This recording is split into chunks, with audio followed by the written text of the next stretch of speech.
और फिर इन्हीं हालात के बीच एक कबीला सामने आता है, काई कबीला।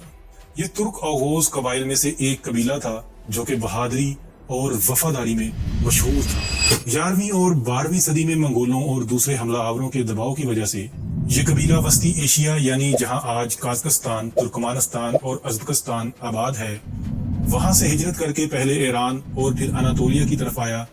ये वो खिता था जहां आज का तुर्की आबाद है। उस वक्त अनातोलिया के कुछ हिस्से में सल्जूक सल्तनत रोम हुकूमत कर रही थी।